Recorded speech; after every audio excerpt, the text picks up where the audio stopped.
All right, welcome back to the Badass Reset Club. Today, I have someone special to me because she is part of a tribe that I adore. And today we are sitting down. Well, we're on a video call if you're watching this on YouTube, but we're sitting down with Joanna Nami, and Joanna is better known as Coach JoJo. That's how I know you, as JoJo. And she's been coaching athletes with TriDot since 2012. She's the co-founder of Hissy Fit Racing. She's a member of the Betty Design Elite Squad and has 19, I'm going to repeat that, 19 Ironman finishes on her accomplished triathlon resume. She's a two-time Kona qualifier. I'm going to explain what that means if you don't know, and is racing on the Big Island for the second time this year. She's the director of TriDot's Pool School, and her passion is getting athletes faster and more comfortable in the water. It sounds like she's got no free time. And just when I drop that bomb, I'm going to tell you she is a boy mom to 4 young men. She's a busy lady. And give it up for Coach JoJo. I'm so glad you're here. And I do have to, like, even before I let you start telling us about your amazing self, for those of you who are not listening, a Kona qualifier, I mean, you have to be the best of the best to get to Kona Ironman. If you haven't ever watched it on TV, you need to tune in this year. I think they televise it in November, if I'm remembering correctly. So. It is like, it'll make you cry. It'll make you feel all the feels. It is like the pinnacle for a triathlete. And so now we get to talk to her in the flesh. Here we go. So welcome, JoJo. I have known you for a couple of years because we're on the Betty Designs squad, Team Betty. But when did you join the squad?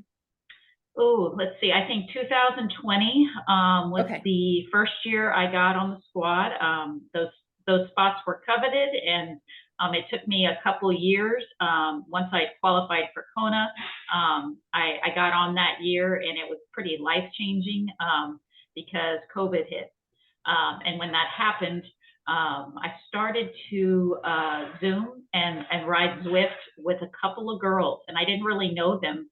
And it turned into this crazy weekly bike ride. And those 6 women are still like my closest best friends on the squad.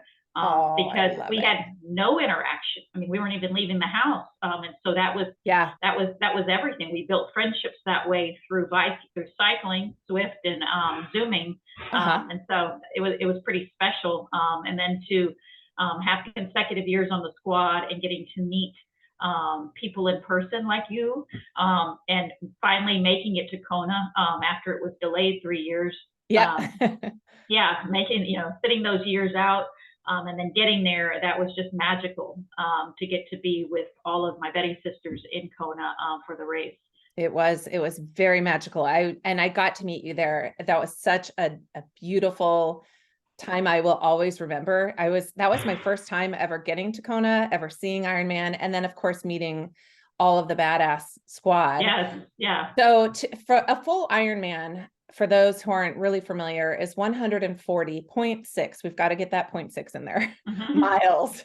It is a long day. And then you put it into Paradise, which sounds wonderful, but Paradise is hot and it takes a toll. Do you love this distance? Is this like where you thrive? Yes. That's what, people ask me and they think I'm crazy. My best distance is the full Ironman. And I think this plays into being a swimmer by background. Swimming 2.4 miles is really tough for anyone, but it's really tough for someone that didn't grow up a swimmer. Swimming was like running to me. I started at like age 3, was competitive through college.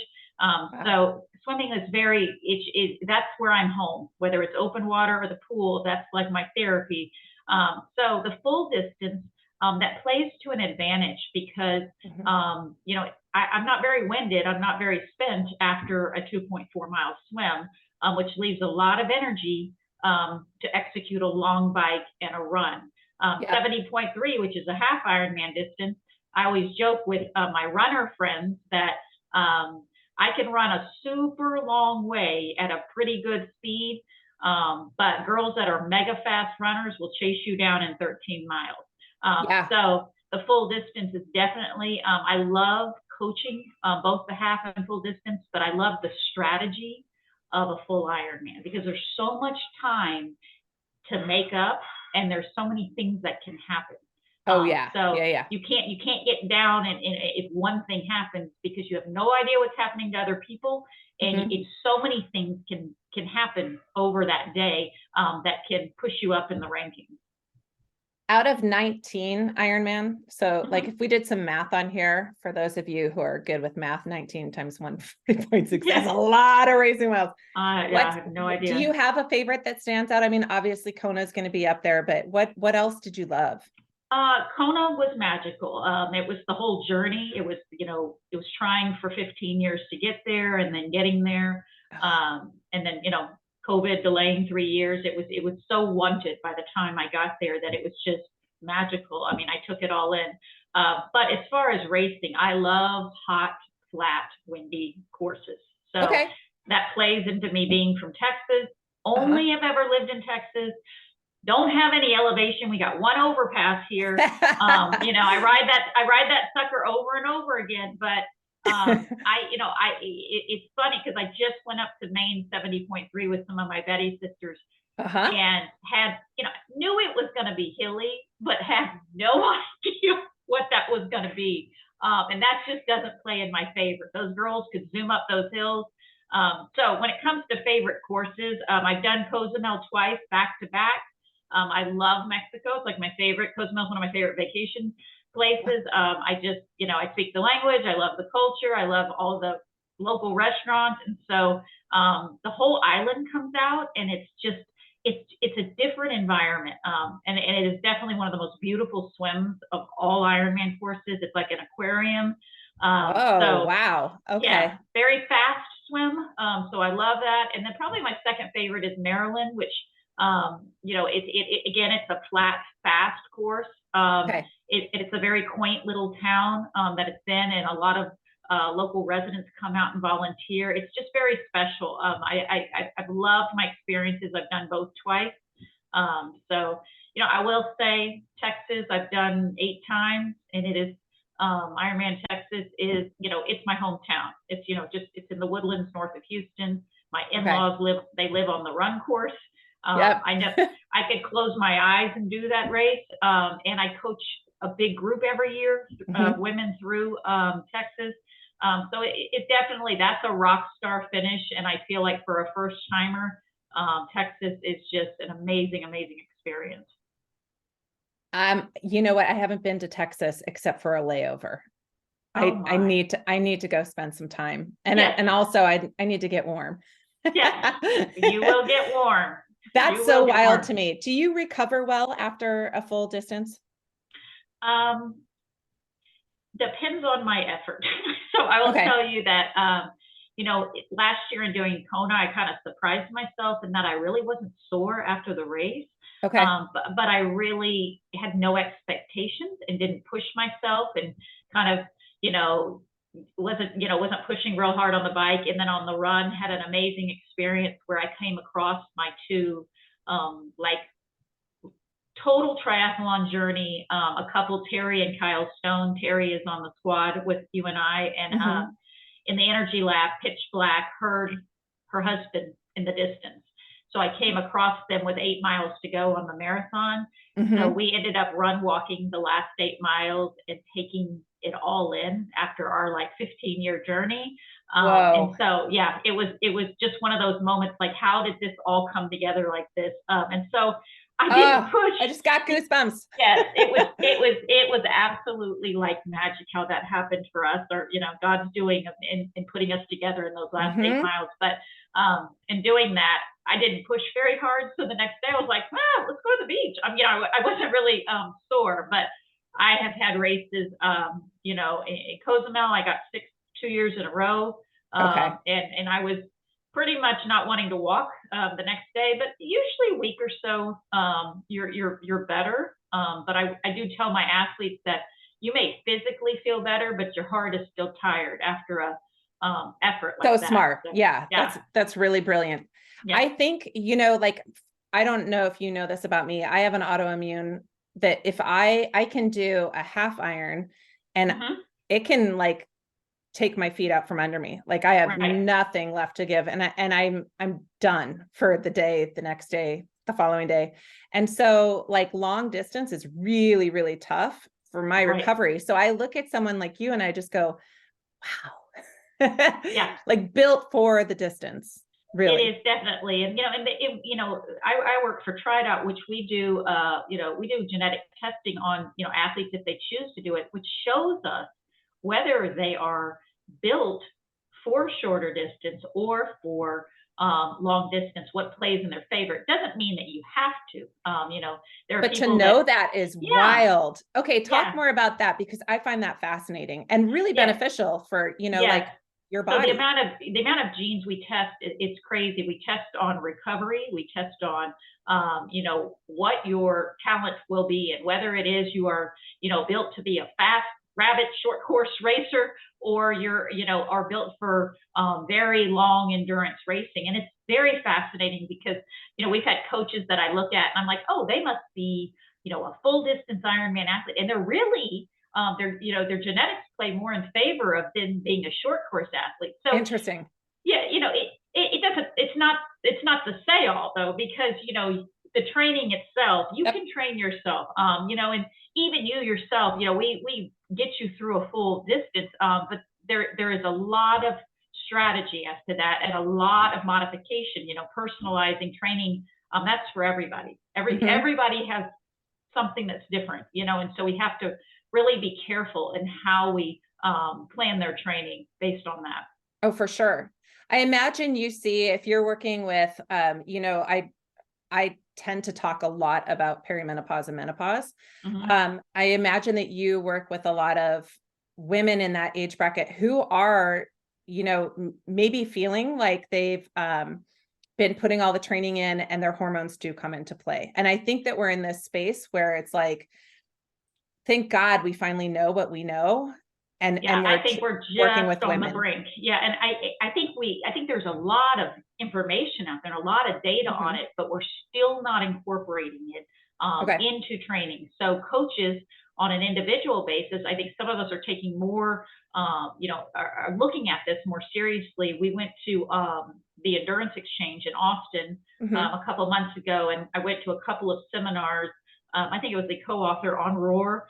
And she talked about, it was fascinating, but she talked about, perimenopausal, here are the 30 symptoms. And there was just like a groan in the audience because like every woman in there was like, ooh, like, yes, it was like, all of this stuff that we're experiencing and we blame it on life, work, family, stress, training, that's one we always say, oh, it must be because I'm tired and training. But a lot of these, sometimes it's, it's progressive that these things sneak up on us. Yes. And the thing that was fascinating to me was she said, this can be a 15-year period. Yeah. So most people going to your OBGYN or something saying, oh, well, this might be a year or two for you.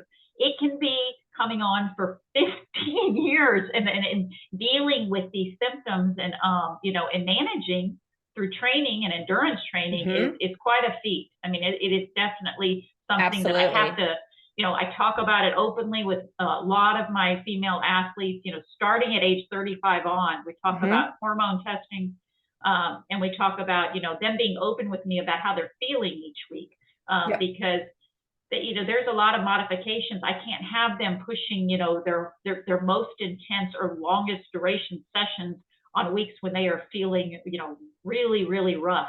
And so we go in and make adjustments for that allows them easier recovery and, more time to recover. Yep.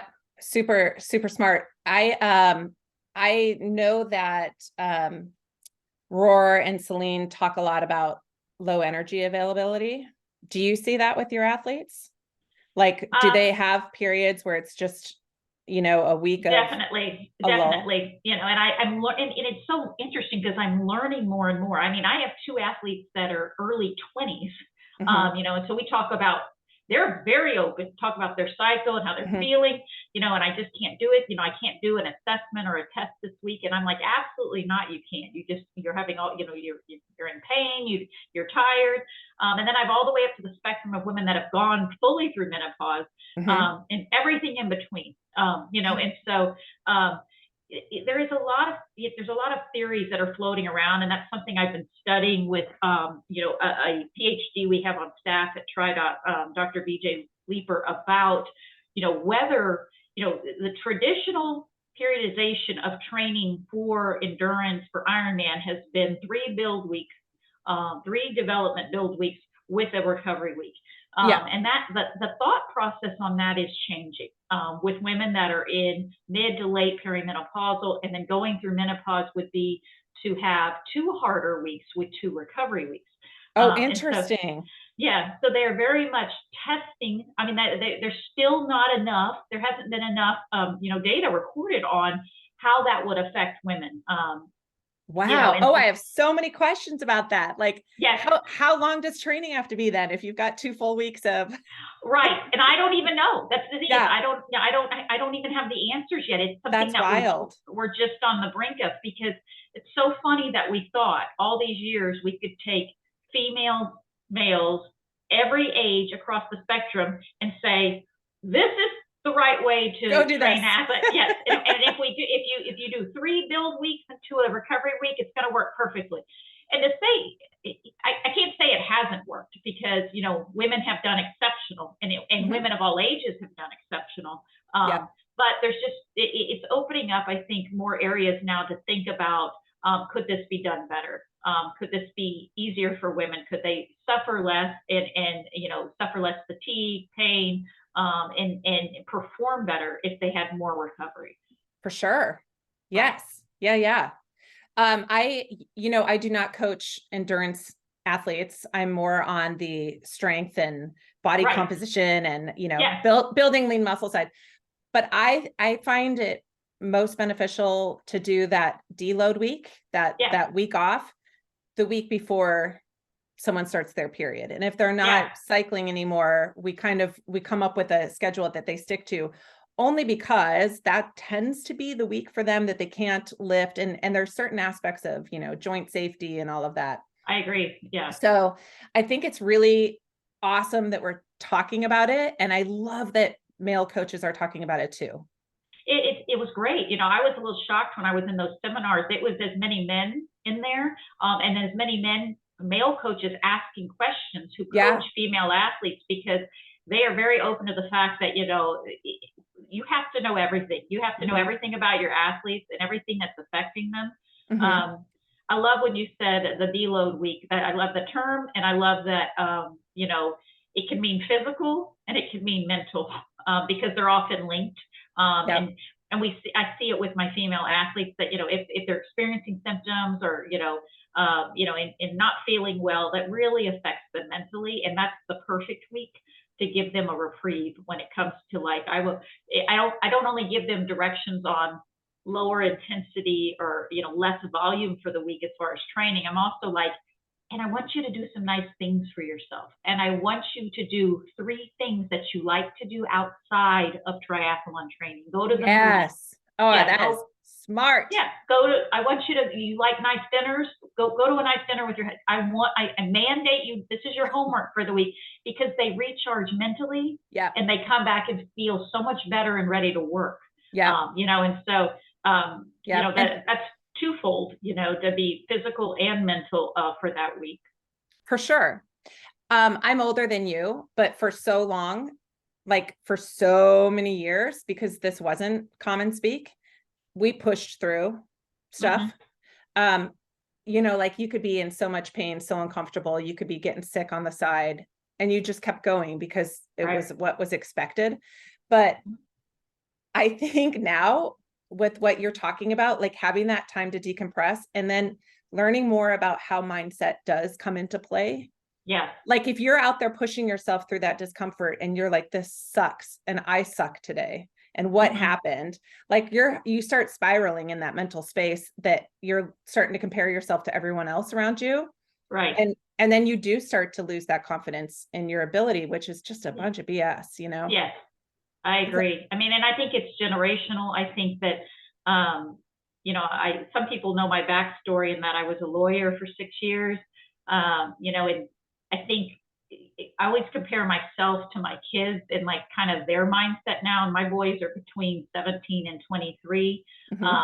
And I almost love the way they look at things as like, they're looking at their future and like, what do they like doing? What do they want to do? You know, what do they want their life to look like? Or who do they want to help? Or what are they, you know, what are their priorities? When I think that, you know, and I talk about this with a lot of women and men that, you know, grew up, you know, when we were in college and it was be number one, work the hardest, you know, get to the best law firm, you know, do everything at once that was demanded of women.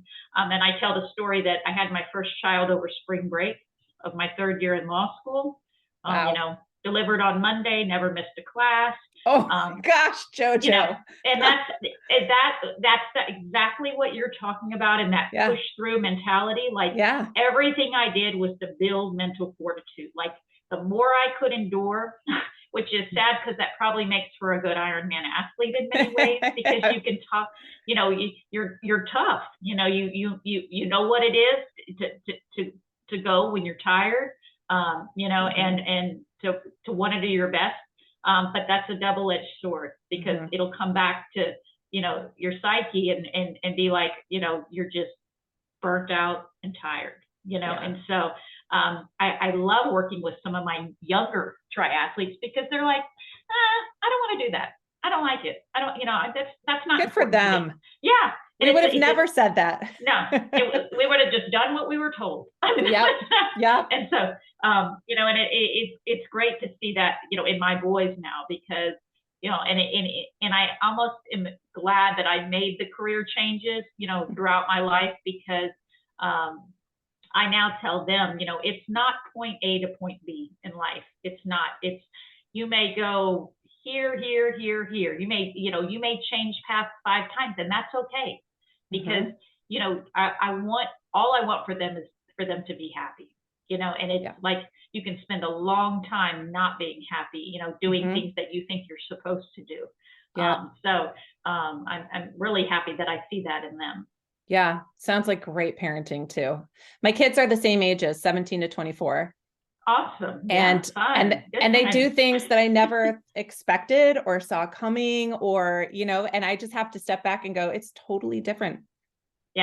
Than when I came up the pikes. And if you're thriving and if you're happy and you're, you know, making the impact you're supposed to make in the world, I'm good. Yeah, I agree. I totally agree. Yeah. Okay. Talk to us a little bit about pool school. So I've been with Tri coaching for a long time. And I started off coaching a kids team here in Houston for my CEO, and built that up, and then switched to coaching kids and adults. And then just went straight to coaching men and women, which, you know, I really love. And it's been about a year, maybe less than a year. My CEO, Jeff Brewer, came to me and said, I have an idea about creating a swim program. And he is a student of everything. When I say he spent the last 20 something years, 30 years studying every major swim platform. Like, people will say, well, what about this one? Or I've done this, or I've done that. I've heard about all of those. And he studied all of them and found, you know, really strong things about each of them, but found kind of a deficiency on some of them.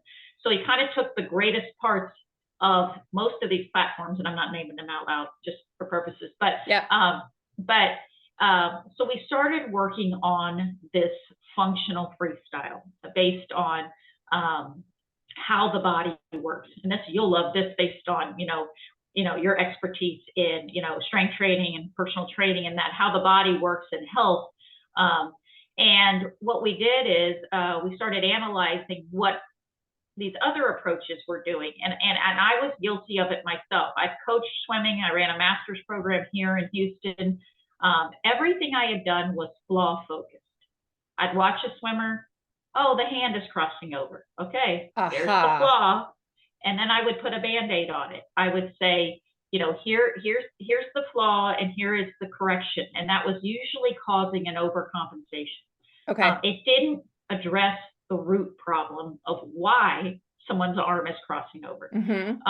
So we basically broke it down as to, we have to establish balance and proper body position in the water from the wall off, starting from scratch. And when we built that first, it eliminated any of those flaws from creeping in. So it's a very, very different, revolutionary type of teaching swimming. People come in and they're like, yeah, they come in and they say, you know I cross my hands over, or I know my head's too high, or my hips and feet drag in the water. And I said, yeah, I get it. I've seen it all. But you just need to do the prep work, which is a lot of dry land muscle memory at home. You do that for 6 weeks before you come to the in-person workshop. So Whoa. they're learning body position on the ground where it's stable and they can feel gravity and they can see what's around them. They have to learn that feeling first, then we put them in the water and start to build on that. So it's very, very different. And that's super cool. It is. And I was wary with him. I told him that I was like, I was hesitant. I said, I'm a good swimmer, yada, yada, yada. Do you know who I am? Yes. I was like, but the thing I figured out, what was more interesting to me was I have gotten a bit faster since, working through the sequence and sticking with it for this year. But in my last Ironman, I took 500 strokes off. No way. No way. 500. And I try to explain that to people was the amount of excessive energy I was using on the swim that I couldn't then have on the bike or run because, and so we've seen vast improvements in speed. Of course, we talk about that on average. It's a, 12% improvement on your 100 time. But the decrease in stroke count has been crazy across the board. We're having people that were swimming 24 strokes. When I talk about stroke count, I mean from one side of the pool to the other, they were taking 24 arm strokes, and that's going down to 18. Okay. So we're seeing like huge changes in people's stroke. And so it's been fun. And then the way I explain it to people is it's not just, you're going to do a lot of swimming and you're going to learn a lot, but it's a pretty social weekend as well. And so we've picked locations. We had our first 2 in London since this last year, but we're picking locations all over the U.S. so that we can try to reach as many people as possible and let as many people participate as we can. That's so fun. And then I found out that my friend had been to pool school, I think in California. Betsy, yeah. And met you. And I thought that was just such a small world. I didn't even know she was great. Yeah, I led that one. We have an overall leader in each workshop, and then we have 10. We have 2 instructors per lane. Okay. So our ratio is usually 2 instructors for 4 swimmers. So very, very hands-on. But yeah, I met her in San Diego, and she was like, "Oh my gosh, you know Heather Yancey?" I was like, "Yes." And so that's so fun.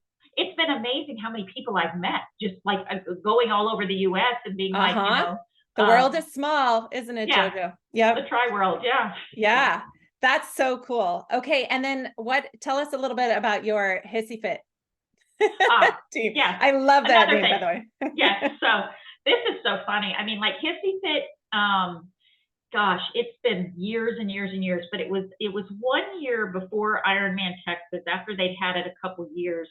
And, we didn't really have, I found it interesting that we really didn't have an all-female team. And Houston is massive, and the surrounding areas of Houston. I mean, we're about 10 minutes south of Houston, but we had no female teams. And I had gotten to be good friends with Susan Euler, who is, she's now the team captain of Zoot for Texas. And we were training together, and we had a couple of other girlfriends out here and we sat down one time and I said, I think we should form a female team. And I said, I don't want it to be anything anybody would pay into. I just would like to have like a Facebook page where people could ask questions, or that new athletes that are, women that thought, I don't even know if I could do this, or can I do a 5K, or can I do a sprint triathlon? Like they could get started and we would support them and help them get gear. And so it was really that, like, sitting. I think we were in a mod pizza, the four of us, and decided we got to come up with a name, and we wanted something Southern, you know, and I wanted leopard kiss. That was the key. There you go. So somehow hissy fit, as in the cat, hissy fit, you know, because my mom would say, you know, growing up in the South, you know, stop throwing a hissy fit. Yeah. And so it came up and it took off. I mean, it, you know, we had a ton of women on the courses, especially here in Texas. But we've had people join from all the way from Germany, to the Facebook group. So I still encourage women. I'm like, if you just want a Facebook group just to, you know, ever ask questions, you know, we offer kits about once a year, you know, people can order, but it's very casual. And I wanted it to be all encompassing, if whether you were on Zoot, Core, you know, Mind Over Matter, whatever you could still be part of the Hissy Fit community. That's so cool. And that's the true word, is community. Like when you build community, really magical stuff happens. Right. I agree. Which goes back to, you know, Betty and like all of that. I got into Betty and was doing long distance way back when in 2012. I think Betty was 2014 for me, and 15 and 16. And then I went away for a little bit and then came back, and it's still like there's still the same kind of OG feel. And I love that community of women, and that community spreads across the world. It's bigger than what it used to be. But it's brought me to some really great relationships here in the Seattle area. And and not only that, but like, as you know, like it spreads. And so like even with Hissy Fit, like having people in Germany is amazing. Yeah. So cool. The triathlon world is, it's small. It can be cutthroat, but at the same time, it can be pretty awesome. Right. Yeah. And that's, you know, one of the things about Hissy Fit and being on the Betty squad was, you know, support of other women was huge, huge for me. I mean, that's probably just me being a coach for so long. You know, that, you know, helping different women, whether I coach them or not, people constantly reach out to me, you know, daily and ask questions. And as much as my time allows, I will help them, you know, in anything that they need. You know, and I think it's culminating in this, you know, it's people, probably the biggest question I've gotten this year was, how do you feel about Kona being an all women's event? You know, when I qualified, I did Kona last year, and then 7 weeks later, Terry Stone and I went to Arizona on a whim and qualified for this year. And when we did that day, it was not decided. It was an all-female event. It was, men were qualifying that day for Kona. Thinking they were going. Thinking they were going. So, you know, so it's been a real shift, because then we found out, you know, I don't know, a month or so later, that it was going to be an all-female event. And there's a lot more women participating this year. There was more spots. And a lot of people have asked me about that. And and my response has been that more joy for everyone, more experience, more, you know, more dreams fulfilled for more women. I mean, I don't think we could ask for anything more. And I always tell people that, you know, I've done what I set out to do. You know, I've done the world championships. I've done 19 IRONMANs. I have fulfilled most of my dreams. And if other women can have that opportunity, I want to watch it. I want to be there. This year is a different purpose for me. I wanted to get across that finish line last year, and I did. It was everything, but I'm finding myself helping a lot of my other Betty sisters right now who are scared, and they have anxiety about, getting their spots later in the year, or will I be able to do this? And if I can help them, it's going to be so special that day. It's going to be, just amazing to watch them have that experience. And so I cannot wait for that all-female race day. I think it's going to be spectacular. That's a fantastic perspective, because I've heard a lot of the opposite side of the story. I love that. And people, I've heard a lot of negative comments, and one thing I tell them is that, another person's dream being fulfilled or another person's success doesn't take away from anyone else's accomplishment. It doesn't take away from what you've done or what you did to get there. Your journey is, your journey is very unique. My journey was very long to get to Kona. Like, years and years of tears and missing it, by one. Oh, But that made, that made my day all the more, spectacular. It was, it was God's plan. And that was just amazing to have, that build for me. yeah. And now I feel like going again is such a gift. It's just, it's extra. It's like the cherry on top. I'm like, this is so special. So Yes.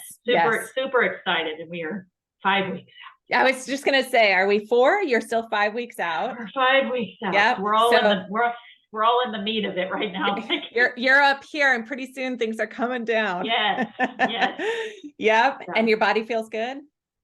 Knock on wood. Yep. I am one that, I am super tall, super long limbs. And so a lot of athletes come to me with injuries because I've dealt with a lot of injuries. And I've managed to get through some major races and championships with huge injuries. So right now, feeling pretty good.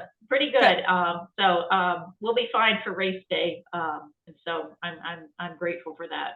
I can't wait. I so wish that I could be there this year and cheer you guys on. It's not in the cards for me, but I know plenty of people who will be there, and they'll be given the play-by-plays. Yes, so we'll be tracking you. Yes. Yes. I so appreciate your time and sharing what you're doing. Is your coaching roster full? Do you still take more people? I have about 3 open spots right now. I try to cap it at a certain number, just so I make sure that I give enough attention to each athlete. And, training and racing these longer distance have become more and more complicated. Logistics, nutrition. So, I try to give them everything I can. And we do spend a lot of time on nutrition because that's such a huge part of long distance racing. So I do have a couple spots open, and so I'm always looking for athletes who want to. I say I want you to dream so big that people would laugh if you told them your dream. That's and great. They laugh at me. They laugh at me when they say that. But I said, I was just a mom of 3 kids. 3 little kids when I said I think I'm going to do an Ironman one day. My husband's like, she'll do it. So, that's a little different than what mine said. The first time I did a half, I crossed the finish line and I said, how the hell am I supposed to do a full? Yeah. That was hard. And he said, well, maybe you won't. And I was like, oh, those are fighting words right there. That's fighting words right there. Yeah. Bring it. Yeah. Okay. I have 2 questions for you, JoJo. Sure. What would you say to the newbie, regardless of age? What would you say to the newbie who wants to get into triathlon and is just so afraid to? I think there's a lot of resources, a couple of new pages that I have found on Facebook, again, for females. Feel free to join Hissy Fit Racing. It says the Cat Pack on Facebook. And I love it when we have a new person come on and say, I'm really scared, but I think I want to do this. And how do I get started? You're going to get bombarded with a lot of help from seasoned athletes and from other people that are just starting out that want to find people to train with in their area. There's also Triathlon for Beginners is a Facebook page that I watch, carefully because I want people to get good information back when they ask questions. And also looking for, groups in their area. Most major metros have triathlon groups, and most of those groups are a wide variety of athletes in there as far as levels. So I can name 20 women that, started out on a first ride with us, for Hissy Fit that didn't have, any specific clothing and had an old bike or had a borrowed bike. And, we kind of took them under our wing, and so, or, they can always reach out to me, Coach Jo Tridot. That's my Instagram. And I know quite a few people in quite a few areas now that can always set somebody up, just to kind of take them under their wing and get them started on, you do not need a bunch of fancy gear. That's like the one thing I think that's a misconception. You don't need to go out and buy everything all at once. So even if it's signing up for your first, mile run or 5K and do a run walk or anything like that, I think the first time you get one of those under your belt it kind of lights a fire that like, Mhm. I'm going to be brave and I'm going to push myself to do the next thing. Yeah. Yo, I like it. My very first triathlon, I was like, oh, I want to do that. And it was such a cool one. I can't remember the name of it, but it was Sally Edwards Right. was leading these up. I can't remember what the name was, but I rode my college mountain bike. Couldn't figure out how women, you know, twice my age were flying past me. I did the same. My goggles. I borrowed my neighbor's bike. She was 5 feet tall. I couldn't. Your knees were up to your nose. My elbows hit my knees the whole time on the bike. And I was like, how could this be comfortable? I mean, how do people ride like this? So clueless. It's so great though. You just go with heart. Yeah. And I remember my goggles broke as I was going into the water. So I had no goggles. And I remember the kid on the paddleboard going, ma'am, are you okay? And I'm like, I don't know. But the one thing I do tell people is when I finished that race, you know, after having 3 kids back to back and doing and mothering and wifing and being this and being daughter and being all these things, after finishing that race, it was the first time I had felt like myself in a long, long time. Like it was the first time I felt like the competitor, the athlete I was when I was a kid. And that was a feeling I wanted to hang on to. And so the one thing I tell all my athletes that you should not feel guilty for having something for yourself. Right. This is not too much to have for yourself. This is going to keep you happy, and it's going to make you better in all of those other roles you play. Yes. Yeah, that's great. I try to emphasize with that. So like I've had women that reach out to me, just be like, I don't know if I should do it. I said, you know what? Just be brave. Some of the most beautiful things happen on your bravest days. So please, you know, just reach out, ask for help, ask a friend who does it, or, you know, reach out to you or me, and we'll give you guidance on where to go from there. I'll make sure to link that in the bottom of the show notes, how to find you and all that good information. Okay, my very last question for you. Sure. You might have to think for a minute. What makes you feel badass? Oh, I'll probably cry on this. Oh dear. Yeah, it's gonna hit me hard. And maybe it even involves your tagline. Yeah, the fight girl fight. You know, that started in the journey to get to Kona, and you know, to miss it so many times, and to do 3 Ironmans a year, and to, you know, go from one location to the next. And you know, I tell people that most of those before Hissy Fit racing I did on my own. You know, I trained alone. I rode 100 miles alone every week. And, you know, so the fight girl fight just became a tagline as to, you know, don't give up, keep pushing, you know, it will happen for you, you know. And I'm not going to lie, you know, being a 19-time Ironman, being a world, you know, in a world championship, I do feel like a badass. I think I more feel like a badass that I did it and somewhat successfully have nurtured 4 man children, you know, to be, you know, to be happy and to know what they want to do in life. That makes me a badass, because it is never easy for women or men to balance this in life, and to successfully wear all the hats you're supposed to wear. And so even if you do that just okay in all departments, you're a badass. So, I agree. That was beautiful. Thank you so much for joining us today. I know everybody's going to love listening to this, and I can guarantee you probably inspired someone to get themselves into a triathlon. I hope so. I know you've inspired me to want to like swimming more. Yeah. You come to pool school. I'll put you in my link. I think I need to come to pool school. Thank you so much, Coach JoJo. We will have all the good information of where to find her in the show notes. Make sure to check her out on her socials, and make sure to share this with someone that you think might be interested in the sport of triathlon or just feeling like a badass. Have a great day, everybody. We'll see you next time. Okay. So I'm gonna stop the recording, but sometimes it hangs up. So I want to make sure that I say thank you and goodbye. And I adore you. And I adore you too. I'll let you know when this is going to go. It might even go as soon as Monday. So I'll let you know. Okay, that'd be awesome. I will tell you that I'm most likely going to launch my own podcast. You are? I'm thinking of you know, Okay. I love the fight girl fight, but that's really pigeonholed into female, and I didn't want to do that.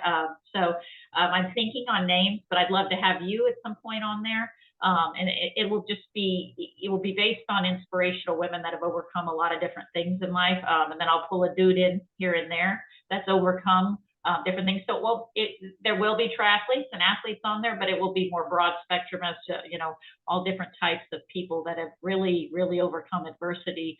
Fantastic.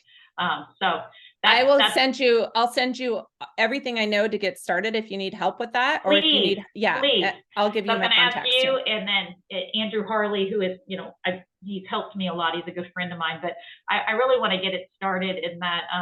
I think it's good therapy for me. Like I love obviously I love to talk. It's fun. But, you know, yeah, it is. And I love talking to people, and I learn so much from people that it's something I think I really want to do. But yeah, anything you have to get me, you know. Totally. I'll help you.